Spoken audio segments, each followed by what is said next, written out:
Hey guys, how's it going? So now I'm gonna show you how to sort the dices, okay? So those are the movement dices, okay? Pretty standard white D6 dices, as you can see, okay? So it's like one for each player, one just dropped. And then we have here the dice holder I made from cardboard and Eva foam sheet. So here the dices are divided between attack dices, those both colors are in red and yellow. The only difference is the red is gonna be always used by the rival or someone else that's not a player, okay? So players will always use the yellow ones. And here we have the advantage and disadvantage dices. Here we have like the reddish ones for disadvantage, and here we have kind of grayish ones for advantage, okay? So whenever you roll those dices, you're gonna be adding some value to your attack, and whenever you roll those ones, you're gonna be deducting a value, okay? So the G4s work as effective, and the D6 works as very effective. And the same for the reddish ones. The D4s work for like not effective, and the D6 ones works for very not effective, okay? Okay, yeah, that's pretty much how it works, okay? So during the gameplay, I'm gonna be using the dices during the game so you can understand better how they work. Okay, so now we're gonna check it out, the arena. Okay, so that's the arena I made again from cardboard and foam sheet. Okay, so that's just like a place where you can put the Pokemons to fight, pretty much. Okay, so how it works, we're gonna grab two Pokemons. Let's say we have Sneasel against Narcanine. Okay, so I just found this Sneasel on the map, so I'm gonna put my Pokemon here. So just choose one side for you and one side for the other Pokemon. Could be like this as well, it doesn't actually matter. And then we have to use markers for life. So here I have like some Magic the Gathering life markers like this. So blue ones, they have like 40 life points, and the green and the red ones, they have, I think, 50. So yeah, so you keep like this. You could be using dices as well, like D10, 2 D10 on each side. Okay, so you have 99 and 99, but I just found out those work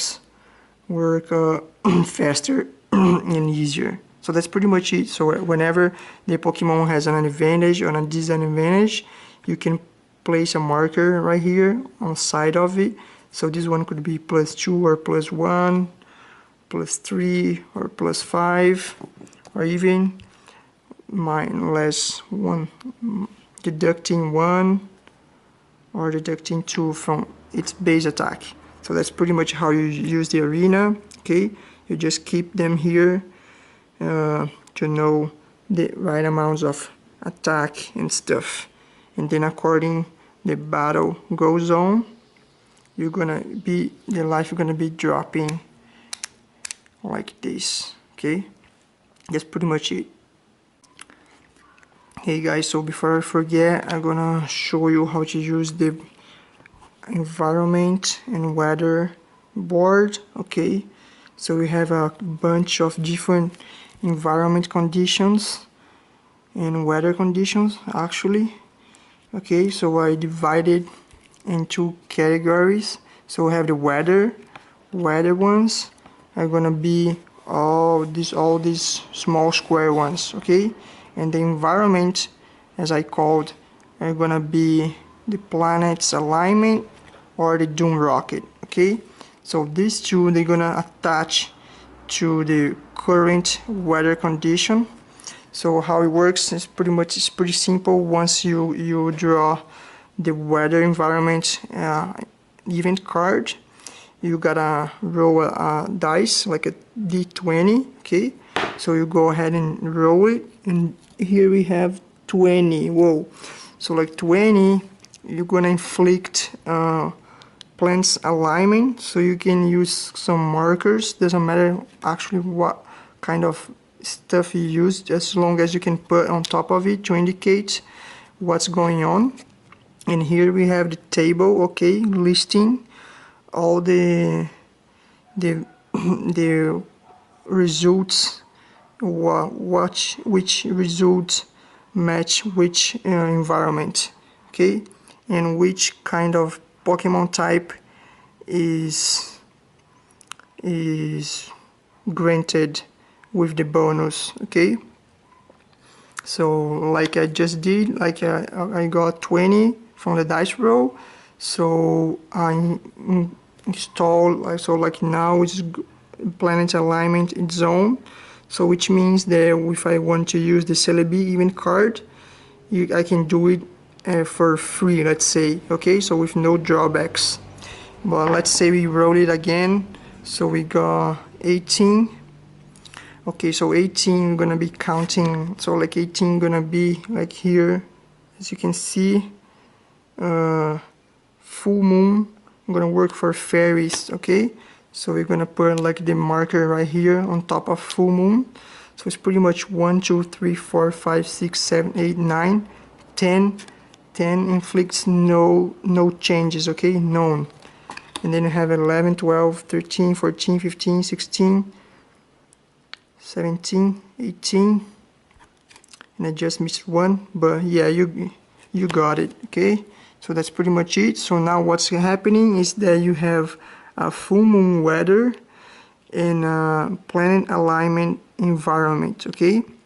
So what can happen is that I can roll the dice again and get 1 as result, and then the Doom rocket is gonna be on, okay, along with the planet's alignment and full moon weather. So it means that now fairy types have bonuses, and the Celebi card has no drawbacks, but the Doom rocket cards are now buffed, okay? So it's happening all the same time.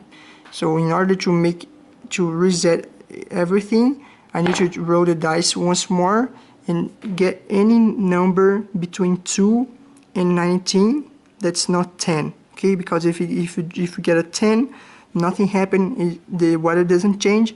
But as soon as the weather change, it could be 2 all the way up to 19, but not 10.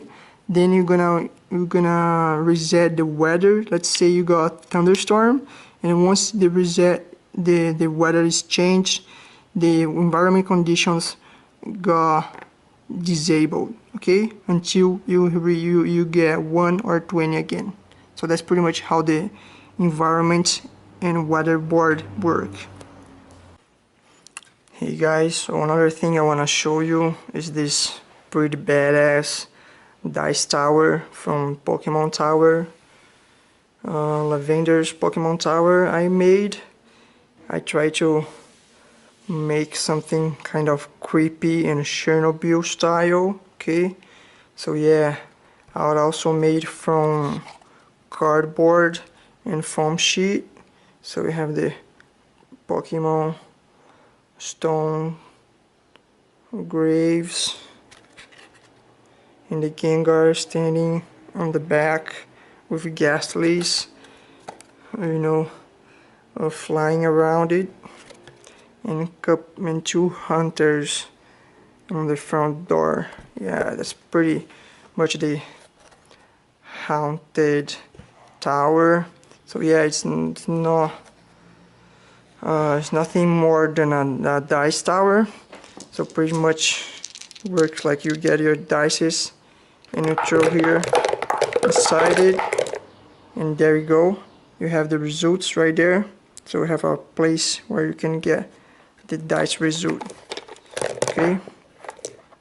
So this was a creation of mine. That also has a tutorial of how to build it, or where I got my inspiration from it on the wiki's website. So just go visit and you can make your own, and definitely you can make your one even cooler than this one.